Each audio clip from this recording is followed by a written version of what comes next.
ಇದ್ದಾರೆ ನನ್ನ ಮನೆ ಮುಂದೆ ಅಂತ ಜನಾರ್ದನ ರೆಡ್ಡಿ ಅವರೇ ಅಥವಾ ಅವ್ರ PAನೇ ನನಗೊಂದು ಫೋನ್ ಮಾಡಿದ್ರೆ ಸಾಕಿತ್ತು, ನಾನು ತೆರವು ಮಾಡ್ತಿದ್ದೆ. ಇದು ಇಷ್ಟು ದೊಡ್ಡ ಮಟ್ಟಕ್ಕೆ ಹೋಗೋ ಅವಶ್ಯಕತೆ ಇರಲಿಲ್ಲ. ಆದರೆ ಜನಾರ್ದನ ರೆಡ್ಡಿ ಅವರ ಉದ್ದೇಶ ಇದ್ದಿದ್ದೇ ಇದು ದೊಡ್ಡ ಮಟ್ಟಕ್ಕೆ ಹೋಗಬೇಕು, ಅನಾಹುತ ಆಗಬೇಕು ಅಂತ ಅವರೇ ಪ್ರಚೋದನೆ ಕೊಟ್ಟರು ಅನ್ನೋದು ನಾರಾ ಭರತ್ ರೆಡ್ಡಿ ಅವರ ನೇರ ಆರೋಪ. ಆ ಪ್ರಶ್ನೆಗೆ ಇದೇ ಉತ್ತರಮ್ಮ. ಇವತ್ತು ಟೆಲಿಫೋನ್ ನೀವೇ ತೆಗ್ಸಿದ್ರಿ, ನೀವೇ ಕಾಲ್ ಮಾಡಿ ತೆಗ್ಸಿದ್ರಿ. ಟೆಲಿಫೋನ್ ಎವಿಡೆನ್ಸ್ಗಳಿದೆ, ಪೊಲೀಸರೇ ಬಂದಿದ್ದಾರೆ ಸ್ಥಳಕ್ಕೆ. ಪೊಲೀಸರು ಇವಾಗ ನಮ್ಮಿಂದ ಪೊಲೀಸರಿಗೆ ಫೋನ್ ಹೋಗಿದ್ದು ರೆಕಾರ್ಡ್ ಇದೆ. ಪೊಲೀಸರು ಇಲ್ಲಿಗೆ ಬಂದು ತೆರವುಗೊಳಿಸಿ ಮತ್ತೆ ನಾವು ಇಲ್ಲೆಲ್ಲ ಕ್ಲಿಯರ್ ಮಾಡಿದ್ವಿ ಸರ್ ಅಂತೇಳಿ ಹೇಳಿದ್ದು ರೆಕಾರ್ಡ್ ಇದೆ. ಎಲ್ಲ ಪ್ರತಿಯೊಂದು ಆನ್ ರೆಕಾರ್ಡ್.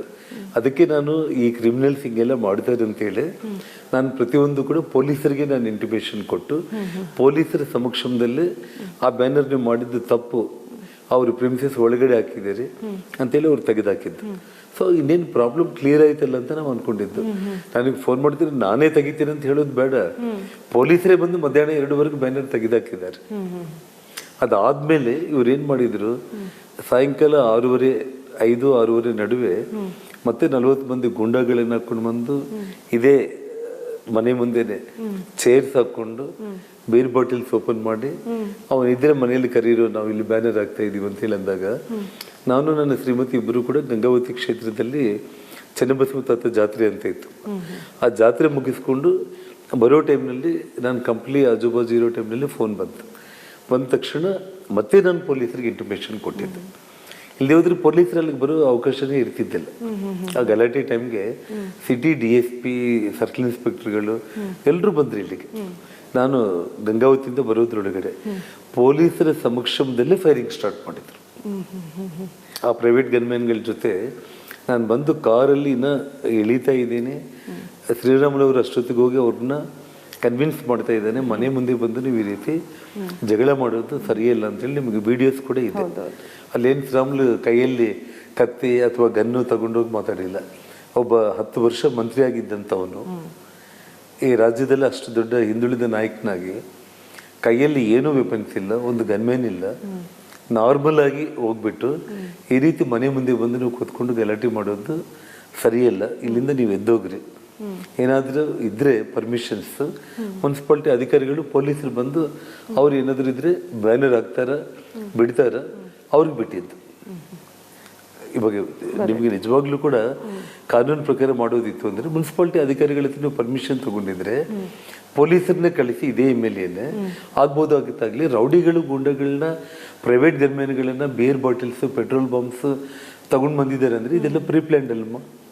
ನಾರಾ ಭರತ್ ರೆಡ್ಡಿ ಅವರ ಆರೋಪ ಏನು ಅಂದ್ರೆ, ಬ್ಯಾನರ್ ಕಟ್ಟಿದ್ದಾರೆ ನನ್ನ ಮನೆ ಮುಂದೆ ಅಂತ ಜನಾರ್ದನ ರೆಡ್ಡಿ ಅವರೇ ಅಥವಾ ಅವ್ರ PAನೇ ನನಗೊಂದು ಫೋನ್ ಮಾಡಿದ್ರೆ ಸಾಕಿತ್ತು, ನಾನು ತೆರವು ಮಾಡ್ತಿದ್ದೆ.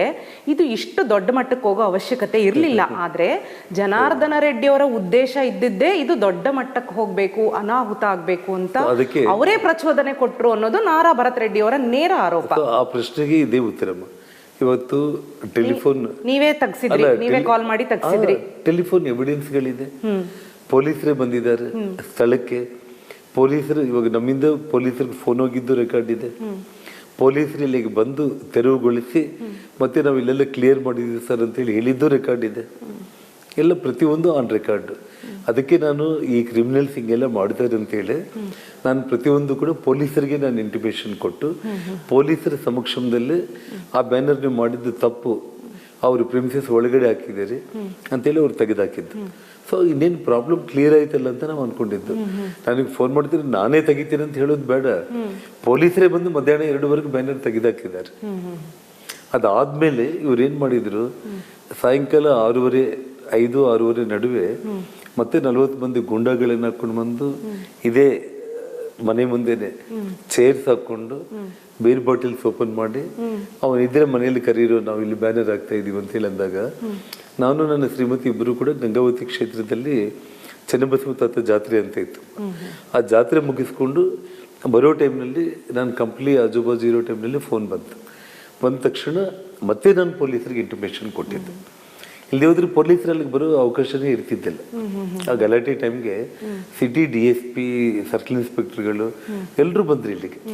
ನಾನು ಗಂಗಾವತಿಯಿಂದ ಬರೋದ್ರೊಳಗಡೆ ಪೊಲೀಸರ ಸಮಕ್ಷಮದಲ್ಲೇ ಫೈರಿಂಗ್ ಸ್ಟಾರ್ಟ್ ಮಾಡಿದ್ರು.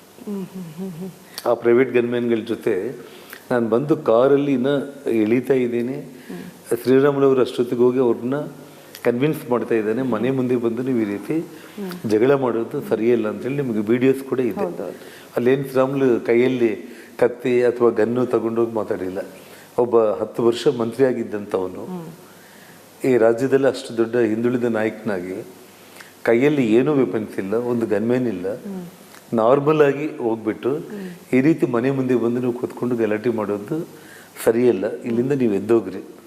ಏನಾದರೂ ಇದ್ರೆ ಪರ್ಮಿಷನ್ಸ್ ಮುನ್ಸಿಪಾಲ್ಟಿ ಅಧಿಕಾರಿಗಳು ಪೊಲೀಸರು ಬಂದು ಅವ್ರು ಏನಾದರೂ ಇದ್ರೆ ಬ್ಯಾನರ್ ಹಾಕ್ತಾರ ಬಿಡ್ತಾರ, ಅವ್ರಿಗೆ ಬಿಟ್ಟಿದ್ದು.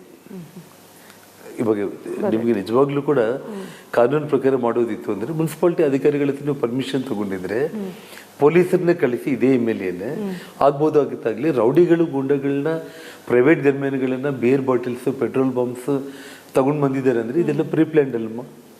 ನಾರಾ ಭರತ್ ರೆಡ್ಡಿ ಅವರ ಆರೋಪ ಏನು ಅಂದ್ರೆ, ಬ್ಯಾನರ್ ಕಟ್ಟಿದ್ದಾರೆ ನನ್ನ ಮನೆ ಮುಂದೆ ಅಂತ ಜನಾರ್ದನ ರೆಡ್ಡಿ ಅವರೇ ಅಥವಾ ಅವ್ರ PAನೇ ನನಗೊಂದು ಫೋನ್ ಮಾಡಿದ್ರೆ ಸಾಕಿತ್ತು, ನಾನು ತೆರವು ಮಾಡ್ತಿದ್ದೆ.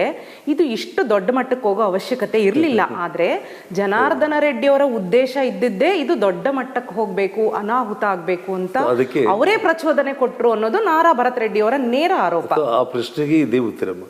ಇವತ್ತು ಟೆಲಿಫೋನ್ ನೀವೇ ತೆಗ್ಸಿದ್ರಿ, ನೀವೇ ಕಾಲ್ ಮಾಡಿ ತೆಗ್ಸಿದ್ರಿ. ಟೆಲಿಫೋನ್ ಎವಿಡೆನ್ಸ್ಗಳಿದೆ, ಪೊಲೀಸರೇ ಬಂದಿದ್ದಾರೆ ಸ್ಥಳಕ್ಕೆ. ಪೊಲೀಸರು ಇವಾಗ ನಮ್ಮಿಂದ ಪೊಲೀಸರಿಗೆ ಫೋನ್ ಹೋಗಿದ್ದು ರೆಕಾರ್ಡ್ ಇದೆ. ಪೊಲೀಸರು ಇಲ್ಲಿಗೆ ಬಂದು ತೆರವುಗೊಳಿಸಿ ಮತ್ತೆ ನಾವು ಇಲ್ಲೆಲ್ಲ ಕ್ಲಿಯರ್ ಮಾಡಿದ್ವಿ ಸರ್ ಅಂತೇಳಿ ಹೇಳಿದ್ದು ರೆಕಾರ್ಡ್ ಇದೆ. ಎಲ್ಲ ಪ್ರತಿಯೊಂದು ಆನ್ ರೆಕಾರ್ಡ್. ಅದಕ್ಕೆ ನಾನು ಈ ಕ್ರಿಮಿನಲ್ಸ್ ಹಿಂಗೆಲ್ಲ ಮಾಡ್ತಾರೆ ಅಂತೇಳಿ ನಾನು ಪ್ರತಿಯೊಂದು ಕೂಡ ಪೊಲೀಸರಿಗೆ ನಾನು ಇಂಟಿಮೇಷನ್ ಕೊಟ್ಟು ಪೊಲೀಸರ ಸಮಕ್ಷಮದಲ್ಲಿ ಆ ಬ್ಯಾನರ್ ನೀವು ಮಾಡಿದ್ದು ತಪ್ಪು, ಅವ್ರ ಪ್ರಿಮಿಸಸ್ ಒಳಗಡೆ ಹಾಕಿದ್ದೀರಿ ಅಂತೇಳಿ ಅವ್ರು ತೆಗೆದಾಕಿದ್ದು. ಸೊ ಇನ್ನೇನು ಪ್ರಾಬ್ಲಮ್ ಕ್ಲಿಯರ್ ಆಯ್ತಲ್ಲ ಅಂತ ನಾವು ಅನ್ಕೊಂಡಿದ್ದು. ನನಗೆ ಫೋನ್ ಮಾಡಿದ್ರೆ ನಾನೇ ತೆಗಿತೀನಿ ಅಂತ ಹೇಳೋದು ಬೇಡ, ಪೊಲೀಸರೇ ಬಂದು ಮಧ್ಯಾಹ್ನ 2ವರೆಗೆ ಬ್ಯಾನರ್ ತೆಗೆದಾಕಿದ್ದಾರೆ. ಅದಾದ್ಮೇಲೆ ಇವ್ರು ಏನ್ ಮಾಡಿದ್ರು, ಸಾಯಂಕಾಲ 5-6 ನಡುವೆ ಮತ್ತೆ 40 ಮಂದಿ ಗುಂಡಾಗಳನ್ನ ಹಾಕೊಂಡು ಬಂದು ಇದೇ ಮನೆ ಮುಂದೆನೆ ಚೇರ್ಸ್ ಹಾಕೊಂಡು ಬೇರ್ ಬಾಟಲ್ಸ್ ಓಪನ್ ಮಾಡಿ ಅವನಿದ್ರೆ ಮನೆಯಲ್ಲಿ ಕರೀರೋ, ನಾವು ಇಲ್ಲಿ ಬ್ಯಾನರ್ ಹಾಕ್ತಾ ಇದೀವಿ ಅಂತ ಹೇಳಿ ಅಂದಾಗ ನಾನು ನನ್ನ ಶ್ರೀಮತಿ ಇಬ್ಬರು ಕೂಡ ಗಂಗಾವತಿ ಕ್ಷೇತ್ರದಲ್ಲಿ ಚೆನ್ನಬಸವ ತಾತ ಜಾತ್ರೆ ಅಂತ ಇತ್ತು. ಆ ಜಾತ್ರೆ ಮುಗಿಸ್ಕೊಂಡು ಬರೋ ಟೈಮ್ನಲ್ಲಿ ನಾನು ಕಂಪ್ಲಿ ಆಜುಬಾಜು ಇರೋ ಟೈಮ್ನಲ್ಲಿ ಫೋನ್ ಬಂದ ತಕ್ಷಣ ಮತ್ತೆ ನಾನು ಪೊಲೀಸರಿಗೆ ಇಂಟಿಮೇಷನ್ ಕೊಟ್ಟಿದ್ದೆ. ಇಲ್ಲಿ ಹೋದ್ರೆ ಪೊಲೀಸರಲ್ಲಿ ಬರೋ ಅವಕಾಶನೇ ಇರ್ತಿದ್ದಿಲ್ಲ. ಆ ಗಲಾಟೆ ಟೈಮ್ಗೆ ಸಿಟಿ DSP, ಸರ್ಕಲ್ ಇನ್ಸ್ಪೆಕ್ಟರ್ಗಳು ಎಲ್ಲರೂ ಬಂದ್ರು ಇಲ್ಲಿಗೆ. ನಾನು ಗಂಗಾವತಿಯಿಂದ ಬರೋದ್ರೊಳಗಡೆ ಪೊಲೀಸರ ಸಮಕ್ಷಮದಲ್ಲೇ ಫೈರಿಂಗ್ ಸ್ಟಾರ್ಟ್ ಮಾಡಿದ್ರು. ಆ ಪ್ರೈವೇಟ್ ಗನ್ಮ್ಯಾನ್ಗಳ ಜೊತೆ ನಾನು ಬಂದು ಕಾರಲ್ಲಿ ಇಳಿತಾ ಇದ್ದೀನಿ, ಶ್ರೀರಾಮುಲವರು ಅಷ್ಟೊತ್ತಿಗೆ ಹೋಗಿ ಅವ್ರನ್ನ ಕನ್ವಿನ್ಸ್ ಮಾಡ್ತಾ ಇದ್ದಾನೆ, ಮನೆ ಮುಂದೆ ಬಂದು ನೀವು ಈ ರೀತಿ ಜಗಳ ಮಾಡೋದು ಸರಿಯಿಲ್ಲ ಅಂತೇಳಿ ನಿಮಗೆ ವಿಡಿಯೋಸ್ ಕೂಡ ಇದೆ.